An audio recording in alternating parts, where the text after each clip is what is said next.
Hello friends, स्वागत है आपका इंस्पायर स्टडी में। फ्रेंड्स, आज की इस क्लास में हम लोग ज्ञान बिंदु जीएस एकेडमी का सेशन 4 को कवर करेंगे, जो आपके होमवर्क सीरीज का है। अगर आपने फ्रेंड्स ऑलरेडी इस सीरीज को लगा लिया है तो आपको रिवीजन के तौर पर लगाना है, क्योंकि जो आपका टेस्ट है कंप्लीट यही क्वेश्चन आपको टेस्ट के अंतर्गत या फाइनल एग्जाम में आपको दिखेगा, क्योंकि होमवर्क सीरीज के अंतर्गत ओवरऑल आपके सारी चीज़ें आपका कवर होते जा रहा है। और जो अपडेटेड अभी आपका नोट्स है, इसका A to Z मटेरियल्स आपका होमवर्क सीरीज में इंक्लूड किया जा रहा है। तो एक तरीका से आपका रिवीजन भी होते जाएगा और करंट अफेयर्स आपको अलग से पढ़ने की आवश्यकता है नहीं होगी, क्योंकि आपके होमवर्क सीरीज में ही करंट अफेयर्स जो भी आपका इंपॉर्टेंट है सारा कुछ आपका सिस्टमेटिक तरीका से कवर किया जा रहा है। अगर आपने ऑलरेडी लगा लिया है तो आपको रिवीजन के तौर पर लगाना है, और इसका कंप्लीट आपको PDF रिवीजन के लिए भी आपको दिया जाता है।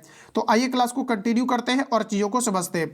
तो देखिए फ्रेंड्स, आज का पहला क्वेश्चन आपके सामने आ चुका है। प्रश्न पूछा है कि अतुल्य भारत डिजिटल पोर्टल की शुरुआत किस मंत्रालय द्वारा की गई है। तो यह अभी देखिए आपके पर्यटन मंत्रालय के द्वारा अतुल्य भारत डिजिटल पोर्टल की शुरुआत किया गया है। तो हमारा करेक्ट आंसर हो जाएगा पर्यटन मंत्रालय। अगला क्वेश्चन है कि डिजिटल इंडिया मिशन की शुरुआत कब की गई है। तो 2015 में डिजिटल इंडिया मिशन की शुरुआत किया गया है। अगला प्रश्न है कि वर्ल्ड फूड इंडिया 2024 का आयोजन किस मंत्रालय द्वारा किया गया है। तो ये देखिए खाद्य और जो है प्रसंस्करण मंत्रालय के द्वारा किया गया है, जिसका कि मंत्री अभी जो है चिराग पासवान है, जो कि बिहार से सांसद है। तो देखिए आपका राइट आंसर हो जाएगा खाद्य और जो है प्रसंस्करण मंत्रालय के द्वारा वर्ल्ड फूड इंडिया 2024 का आयोजन जो है आपका किया गया है। अगला क्वेश्चन है कि वर्ल्ड फूड इंडिया 2024 का आयोजन कहाँ किया गया है। तो आपका राइट आंसर हो जाएगा नई दिल्ली के अंतर्गत किया गया है, और ये दोस्तों आपका करेक्ट आंसर हो जाएगा नई दिल्ली भारत मंडप में किया गया है। चलिए अगला क्वेश्चन देखिए, नेक्स्ट हमारे यहाँ पर पूछा जा रहा है कि मानव विकास सूचांक रिपोर्ट कौन जारी करता है। तो आपका देखिए UNDP के द्वारा मानव विकास सूचांक रिपोर्ट जारी किया जाता है। देखिए मानव विकास सूचांक जो रिपोर्ट है यानी UNDP है, इसकी स्थापना 1965 में आपका किया गया था। हेडक्वार्टर जो है ये आपके न्यूयॉर्क के अंतर्गत स्थित है।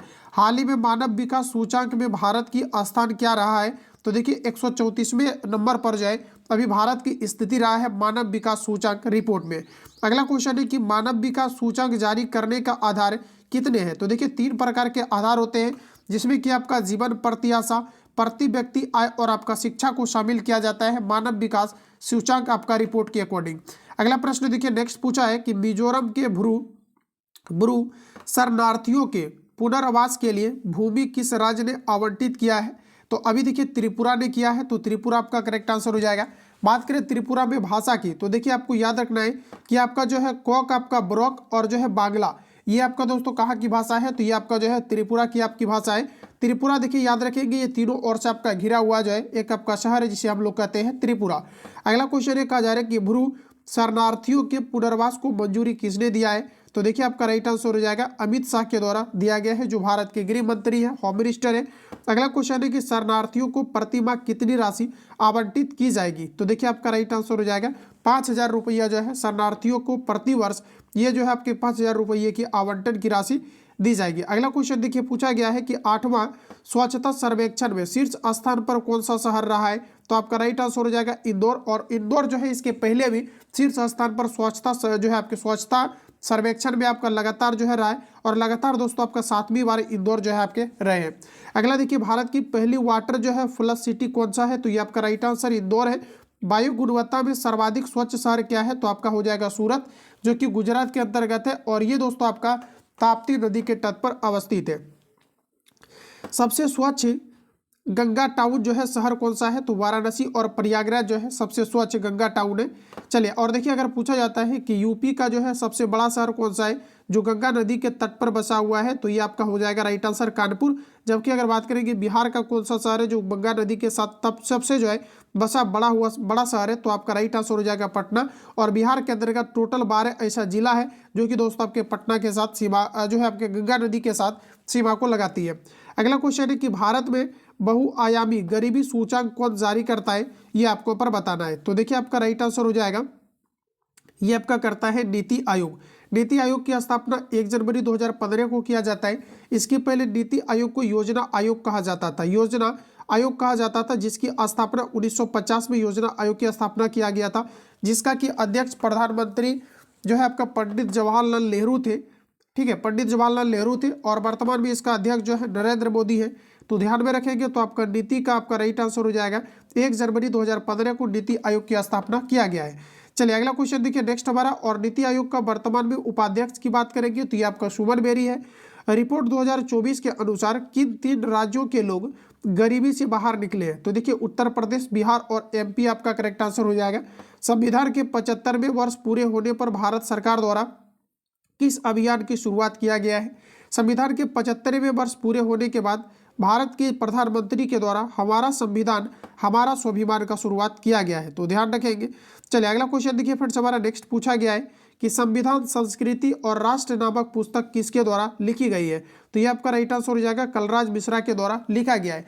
काफ़ी सारे कैंडिडेट इस पीडीएफ को निकलवा रहे हैं, तो बिल्कुल आपको निकलवाना नहीं है। इसका जो कंप्लीट आपको पीडीएफ है ये आपको जो है आंसर के साथ आपको दिया जाता है, ताकि आप इसको प्रॉपर तरीका से रिवीजन कर पाए। इसकी जो वैलिडिटी है अभी से आपकी एग्जाम तक है, तो इसलिए आपको एग्जाम तक निकलवाना पड़ेगा। देखिए नोट्स जो अभी आपको अपडेट किया गया है, इसको मैंने कंप्लीटली पेड बेस में डाल दिया है, जिसका फी आपको 99 पेमेंट करके ज्वाइन करना है। इस नंबर पे कॉल या एसएमएस करके आप इंक्वायरी ले सकते हो, जो कि कंप्लीट आपको रिवीजन पीडीएफ प्लस आपका अपडेटेड नोट्स आपका प्रोवाइड किया गया है। देखिए अपडेटेड नोट्स को अगर आप रिवीजन करके अगर इस सीरीज को लगाएंगे तो कंप्लीट इसका जितना भी जीएस पेपर है ये कंप्लीट आपका बन जाएगा, सिर्फ करंट अफेयर्स को छोड़ करके। तो करंट अफेयर्स इसमें आपको डाला जा रहा है, तो करंट अफेयर्स आपको कंप्लीट आपको रिवीजन करना है।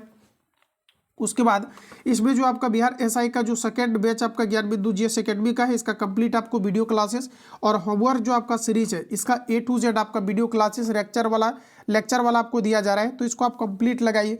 उसके बाद जो टेस्ट भी आपका शुरू किया गया है, फुल टेस्ट प्लस आपका 50 क्वेश्चन करके टेस्ट, डबल टाइप का आपको टेस्ट भी प्रोवाइड किया जा रहा है, मतलब A to Z एसआई के लिए आपको प्रोवाइड किया जा रहा है ओनली 99 में। प्लस आपको अपडेटेड नोट्स भी मिल रहा है, मतलब A to Z प्लस आपका बुक वगैरह जितना भी है, और दृष्टि का क्विक बुक जो कि बिहार एसआई के लिए काफ़ी ज़्यादा इंपॉर्टेंट होता है, ये भी चीज़ें आपको प्रोवाइड किया जा रहा है। ओनली 99 पेमेंट करके वन टाइम आपको ज्वाइन करना है, अभी से एग्जाम तक इसकी वैलिडिटी होती है। तो 7050513705 पे कॉल एसएमएस करके आप इंक्वायरी ले सकते हो। अगला क्वेश्चन हमारा पूछा है कि संविधान, संस्कृति और राष्ट्र नामक पुस्तक किसके द्वारा लिखी गई है? तो हमारा दोस्तों करेक्ट आंसर हो जाएगा, कलराज मिश्रा के द्वारा लिखा गया है। अगला क्वेश्चन है कि पहली डिजिटल जनसंख्या घड़ी किस शहर में लगाई गई? तो हमारा करेक्ट आंसर हो जाएगा बेंगलुरु में लगाई गई है। साइबर या सिलिकॉन सिटी के रूप से जो है बेंगलुरु को जाना जाता है, जिसे विज्ञान का शहर भी कहा जाता है। अगला क्वेश्चन देखिए नेक्स्ट हमारा पूछा गया है कि पहली ई लोक अदालत की शुरुआत कहाँ की गई है? तो आपका राइट आंसर हो जाएगा चंडीगढ़ के अंतर्गत पहली ई लोक अदालत की शुरुआत की गई है। भारत का पहला अनाज एटीएम कहाँ पर लगाया गया है? तो ओडिशा के अंतर्गत भारत का पहला एटीएम अनाज जो है आपका लगाया गया है।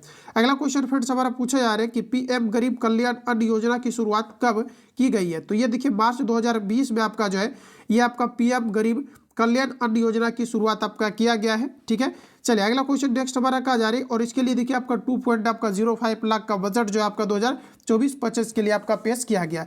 अगला क्वेश्चन है कि हाल ही में पोर्ट ब्लेयर का नाम बदल करके क्या रखा गया है? तो आपका देखिए श्री विजयपुरम आपका जो है पोर्ट ब्लेयर का नाम आपका चेंज करके आपका रखा गया है।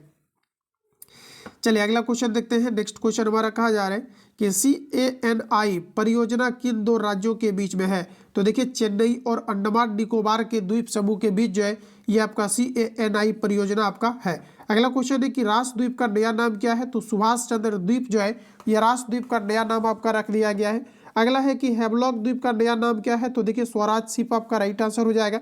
राष्ट्रीय समुद्री विरासत कहाँ अवस्थित है? तो फ्रेंड्स आपका सही आंसर हो जाएगा लोथल में। ध्यान रखेंगे राष्ट्रीय समुद्री विरासत ये आपके कहाँ पर है? तो ये आपका लोथल में आपका है, तो आपका राइट आंसर हो जाएगा लोथल। अगला क्वेश्चन पूछा जा रहा है कि चुनाव आयोग द्वारा वर्ष 1924 के चुनाव में दिव्यांग चुनाव आइकॉन किसे चुना गया है? तो बात किया जा रहा है चुनाव आयोग 2024 के चुनाव में दिव्यांग चुनाव आइकॉन किसे चुना गया है? तो शीतल देवी और राकेश कुमार को चुना गया है। समान नागरिक संहिता पूर्णतः प्रभावी रूप से किस राज्य में लागू है? देखिए पूर्णतः प्रभावी रूप से अगर लागू कहा जाए तो उत्तराखंड आपका करेक्ट आंसर हो जाएगा, जबकि सबसे पहले कहाँ पर जो है समान नागरिक सिविल संहिता लागू हुआ था? तो ये आपका हो जाएगा गोवा के अंतर्गत आपका लागू किया गया था। बात किया जा रहा है गोवा का, तो गोवा पर देखिए 1510 ईस्वी में पुर्तगालियों ने कब्जा किया था, और 1961 में गोवा जो है पुर्तगालियों के अधीन बना रहा था, और फिर 1961 में इसे भारत में मिला लिया गया है। भारत का जो सबसे छोटा राज्य है ये आपका हो जाएगा गोवा, जहाँ का प्रति व्यक्ति आय जो है ये पूरे ओवरऑल आपका जो है भारत के अंतर्गत सबसे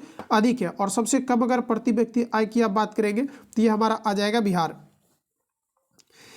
चलिए बढ़ते हैं आगे, और अगला क्वेश्चन हमारा नेक्स्ट देखिए पूछा है किस राज्य द्वारा अलग से भील प्रदेश की मांग किया जा रहा है? तो आपका सही आंसर हो जाएगा ये आपके राजस्थान के द्वारा किया जा रहा है। अगला क्वेश्चन है कि एक वाहन एक फास्टैग पहल का प्राधिकरण जो है शुरू किया गया है। तो आपका देखिए आपका NHAI के द्वारा भी दोस्तों आपका किया गया है, मतलब एक वाहन एक फास्टैग पहल की शुरुआत किया गया है, जिसका फुल फॉर्म बात करेंगे तो राजमार्ग संरक्षण जिम्मेदारी एटोलॉजी आपका करेक्ट आंसर हो जाएगा। अगला प्रश्न हमारा नेक्स्ट पूछा है, खाद्य श्रृंखला में किसे पूर्णतः शाकाहारी कहा जाता है। तो देखिए शाकाहारी उत्पादक, प्राथमिक श्रेणी, और इसके अलावा आपका यहाँ पर द्वितीयक श्रेणी, फिर आपका तृतीयक श्रेणी और आपका पादप आपका आ जाएगा, जो कि आपके पूर्णतः आपका जो है कहलाएगा शाकाहारी। अगला क्वेश्चन है कि पंचायत को वित्त प्रदान करने के लिए राज्य वित्त आयोग का गठन किस अनुच्छेद के तहत किया जाता है। तो हमारा सही आंसर हो जाएगा आर्टिकल 243 के तहत आपका किया जाता है। और देखिए अगर बात करें हम लोग केंद्र वित्त आयोग का, तो इसका वर्णन जो है आपका आर्टिकल 280 के अंतर्गत आपको किया गया है।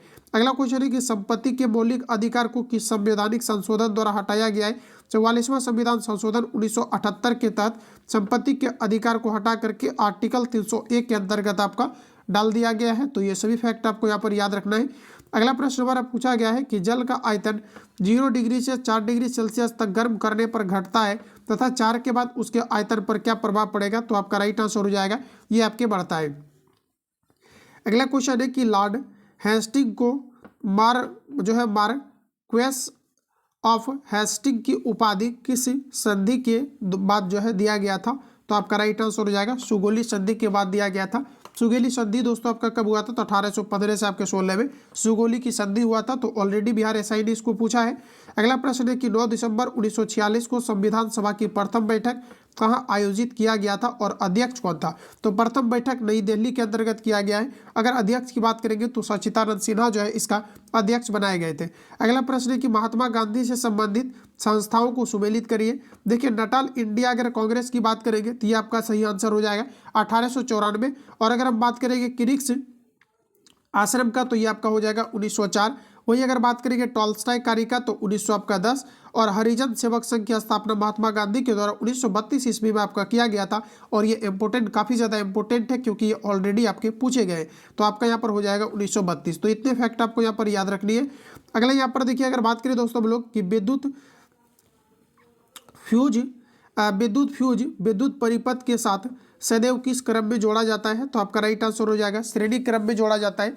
विद्युत फ्यूज को बनाने के लिए आपका जो है टीन और आपका शीशा का प्रयोग किया जाता है, जिसका प्रतिरोध उच्च और गलनांक जो है आपका निम्न होता है। अगला क्वेश्चन है कि द्रवित सत्यापत्ति कला की शुरुआत किस मंदिर की स्थापना से मानी जाती है। तो देखिए फ्रेंड्स हमारा करेक्ट आंसर हो जाएगा ये आपका जो है कांची का कैलाश मंदिर आपका यहाँ पर राइट आंसर हो जाएगा। चलिए नेक्स्ट क्वेश्चन देखते हैं। अगला प्रश्न हमारा पूछा गया है, कहा जा रहा है कि रियल मैग्रो और ऑपरेशन अमानत की शुरुआत किसके द्वारा की गई है। चलिए आंसर लगाइए आप लोग, करेक्ट आंसर आपका क्या होगा। तो देखिए फ्रेंड्स हमारा बात जो हो रहा है, कहा जा रहा है कि रियल मैग्रो और ऑपरेशन अमानत की शुरुआत किसके द्वारा किया गया है। तो आपका राइट आंसर हो जाएगा ये आपका जो है रेलवे मुस्लिम सॉरी फ्रेंड्स यहाँ पर देखिए आपका RPF जो है आपका रेलवे प्रोटेक्शन फोर्स आपका करेक्ट आंसर हो जाएगा, जो कि आपके सेंटर जो है आपका स्टेट गवर्नमेंट के अंतर्गत वर्क करती है। तो आपका राइट आंसर हो जाएगा RPF सॉरी, ठीक है। तो यहाँ पर देखिए आपका रेलवे आपका पुलिस आपका बल या फोर्स आपका हो जाएगा। अगला प्रश्न हमारा नेक्स्ट पूछा जा रहा है कि धन विधेयक संसद के किस सदन में पेश किया जाता है। तो आपका सही आंसर हो जाएगा धन विधेयक जो है ये आपका 109 आर्टिकल के अंतर्गत दिया गया है। और ये धन विधेयक है ये लोकसभा में जो है आपका प्रस्तुत किया जाता है, तो ध्यान रखेंगे आप सभी लोग। चलिए अगला क्वेश्चन देखिए नेक्स्ट हमारा पूछा है कि आवर्त सारणी में उत्कृष्ट गैस को किस समूह में रखा जाता है। तो आपका देखिए राइट आंसर हो जाएगा उत्कृष्ट गैस को जो है 18वें समूह के अंतर्गत रखा जाता है, जो कि आपका helium, neon, argon, krypton, xenon और रेडॉन आता है। तो आप ध्यान रखेंगे नोबेल आपका करेक्ट आंसर हो जाएगा। और पूछा जा रहा है किस समूह में रखा जाता है, तो 18वें समूह में रखा जाता है। 18वें समूह को दोस्तों आपका जीरो समूह भी कहा जाता है। तो आपका राइट आंसर हो जाएगा जीरो ग्रुप। अगला प्रश्न हमारा कहा जा रहा है कि जो बेला डीला की खान है ये किस राज्य में अवस्थित है। तो छत्तीसगढ़ के अंतर्गत बेला डीला की आपकी खान है, तो छत्तीसगढ़ आपका करेक्ट आंसर हो जाएगा। भारत का सबसे बड़ा और सबसे नवीनतम परमाणु बिजली संयंत्र क्रमशः कौन सा है। बात करें अगर सबसे जो है पहला का, सबसे पहला पूछा है और नवीनतम पूछा है, तो सबसे आपका देखिए पहला हो जाएगा 1972 में स्थापना हुआ था, जो कि तारापुर के अंतर्गत। और ये दोस्तों ये आपका USA के सहयोग से आपका किया गया था। नवीनतम की अगर बात करेंगे तो ये आपका हो जाएगा कुंडनकुलम, तो ध्यान रखेंगे। अगला क्वेश्चन हमारा पूछा है, कहा जा रहा है कि काबी एनालॉग पठार किस राज्य में अवस्थित है? तो आपका राइट आंसर हो जाएगा मेघालय के अंतर्गत काबी एनालॉग का पठार स्थित है। ज़्यादा से ज़्यादा आप रिपीट करिए इसको, तो ध्यान में रखेंगे। पूछा है काबी एनालॉग पठार किस राज्य में है? तो आपका राइट आंसर मेघालय हो जाएगा। गांधी का भारत में पहला प्रत्यक्ष किसान आंदोलन कौन सा है? तो आपका राइट आंसर हो जाएगा खेड़ा आंदोलन, जो कि 1918 में हुआ था। जबकि गांधी जी के द्वारा प्रथम जो सत्याग्रह था भारत के अंतर्गत, ये चंपारण सत्याग्रह था, जो कि आपका सभी ने अवज्ञा आंदोलन कहा जाता है, जिसकी की दोस्तों शुरुआत 1917 में महात्मा गांधी के द्वारा आपका किया गया था। अगला प्रश्न है कि किस राजमार्ग को सड़क ए आजम के नाम से जाना जाता है? तो हमारा राइट आंसर हो जाएगा ग्रैंड ट्रंक रोड को जाना जाता है, जो कि शेरशाह सूरी के शासनकाल में बनाया गया था। अगला क्वेश्चन है कि भारत के कितने राज्यों में द्विसदनीय विधायिका कार्यरत है? तो आपका देखिए ऐसे 6 राज्य हैं जहाँ पर कि द्विसदनीय विधायिका कार्यरत है। अगर बात करें हम लोग दोस्तों यहाँ पर कि कौन कौन से राज्य जहां पर कि आपके द्विसदनीय विधायिका आपका जो है ये आपका कार्यरत है, तो देखिए आपका आंध्र प्रदेश हो जाएगा, इसके अलावा महाराष्ट्र है, कर्नाटक है, तेलंगाना है, बिहार है और आपका उत्तर प्रदेश है, जहां पर कि द्विसदनीय विधायिका जो है आपका लागू है। तो यहाँ पर आपका 6 राज्य आपका टोटल आपका हो जाएगा। तो आप इसको यहाँ पर ध्यान रखेंगे। आप चाहो तो यहाँ से याद भी रख सकते हो, जैसे कि आपका कर्नाटक आ जाएगा, उसके बाद फिर यहाँ पर देखेंगे तो आपका उत्तर प्रदेश आ जाएगा। उसके बाद दोस्तों उत्तर प्रदेश के बाद अगर आप बात करेंगे तो यहाँ पर आपका महाराष्ट्र आपका आ जाएगा, फिर आपका जो है आपका बिहार आ जाएगा, यूपी आ जाएगा। तो इस प्रकार से आप यहाँ पर इसको जो है आप याद रख सकते हो। चलिए अगला क्वेश्चन देखिए, नेक्स्ट हमारा पूछा जा रहा है कि संयुक्त राष्ट्र संघ सुरक्षा परिषद में अस्थायी रूप से शामिल देशों का कार्यकाल कितना होता है? तो आपका राइट आंसर हो जाएगा आपका 2 साल होता है, ध्यान में रखेंगे। चलिए अगला क्वेश्चन की ओर चलते हैं हम लोग। और देखिए आपको याद रखना है कि जो आपके अस्थायी सदस्य होता है ये टोटल आपके 10 होता है, जबकि अस्थायी सदस्य की अगर आप बात करेंगे तो इसमें आपका टोटल जो है आपका 5 देश आपका आता है अस्थायी देश सदस्य के अंतर्गत। अगला प्रश्न हमारा पूछा है कि गंगा नदी मैदानी भाग में कहाँ पर प्रवेश करता है? तो आपका राइट आंसर हो जाएगा हरिद्वार के अंतर्गत करता है। चलिए नेक्स्ट क्वेश्चन देखिए, हमारा नेक्स्ट आपका कुछ इस प्रकार से पूछा है, कहा जा रहा है कि वह उत्तक जो प्राथमिक वृद्धि के लिए उत्तरदायी होता है इसे हम लोग कहते हैं विभोजितक उत्तक। तो आपका विभोजितक करेक्ट आंसर हो जाएगा। किसी पौधे के तने के घेरे को बढ़ाने के लिए कौन सा उत्तक उत्तरदायी होता है? तो आपका सही आंसर हो जाएगा ये आपका पार्श्व उत्तक आपका उत्तरदायी होता है। नेक्स्ट क्वेश्चन है कि पौधों का सबसे बाहरी स्तर या छिलका को क्या कहा जाता है? इसे आपका पार्श्व उत्तक या इसे सेलवाल कहा जाता है, यानी कि कोशिका भित्ति भी कहा जाता है। नेक्स्ट क्वेश्चन हमारा कहा जा रहा है कि संवहन बंडल पूछा जा रहा है कि वह संवहन बंडल जिसमें जाइलम के दोनों ओर फ्लोएम पाया जाता है को क्या कहा जाता है? तो इसे संवहनी बंडल कहा जाता है।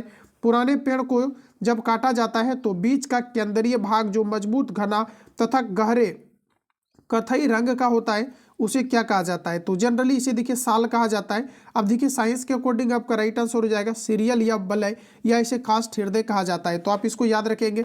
अगला क्वेश्चन है कि जाइलम एवं फ्लोएम का निर्माण कितने तत्वों से मिलकर के होता है? तो 4 तत्वों से मिलकर के आपका होता है। तो आपका 4 करेक्ट आंसर हो जाएगा। अगला क्वेश्चन है किस प्रकार के उत्तक शरीर की सुरक्षा कवच का कार्य करता है?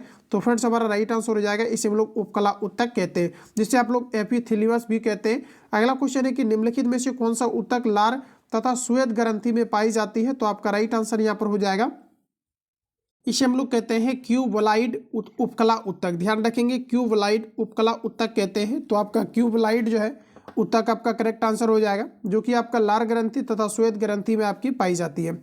चलिए अगला क्वेश्चन देखेंगे। नेक्स्ट हमारा क्वेश्चन पूछा गया है कि निम्नलिखित कथनों पर विचार कीजिए।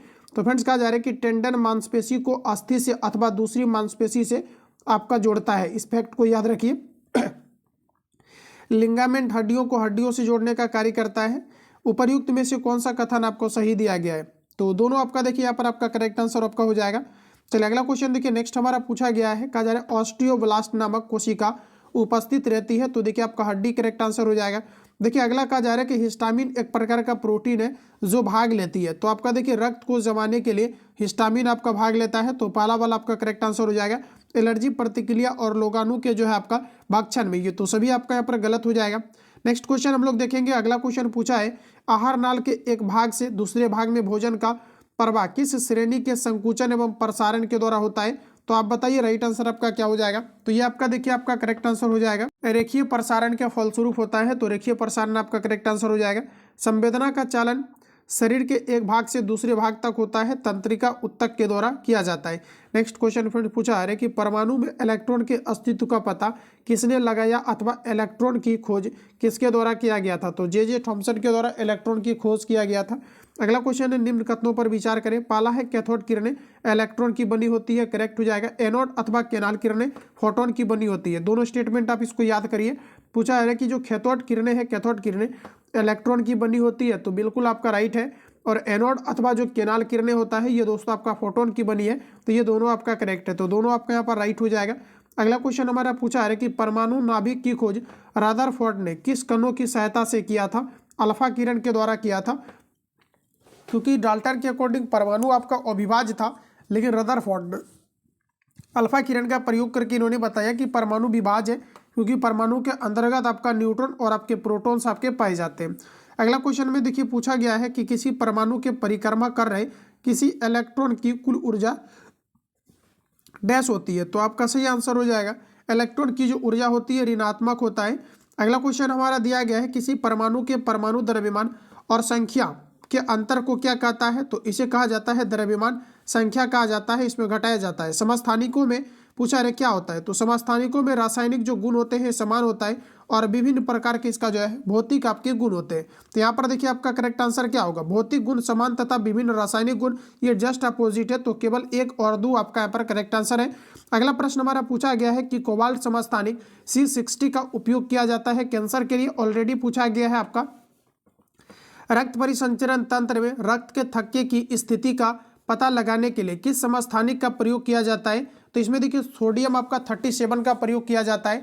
रक्त परिसंचरण तंत्र में रक्त के थक्के की उपस्थिति का स्थिति का पता लगाने के लिए किस समस्थानिक का प्रयोग किया जाता है? तो सोडियम आपका 37 का प्रयोग किया जाता है। अगला क्वेश्चन है कि वाहनों की चाल मापने हेतु उपकरण का वाहन में जो प्रयोग किया जाता है इसे ऑडियोमीटर कहा जाता है। ऑडियोमीटर देखिए चली गई स्पीड को जो इंडिकेट करता है इसे स्पीडोमीटर कहा जाता है, जबकि चली गई जो दूरी आपको किलोमीटर में इंडिकेट करता है ये दोस्तों आपका करता है ऑडियोमीटर। तो ऑडियोमीटर आपका करेक्ट आंसर हो जाएगा।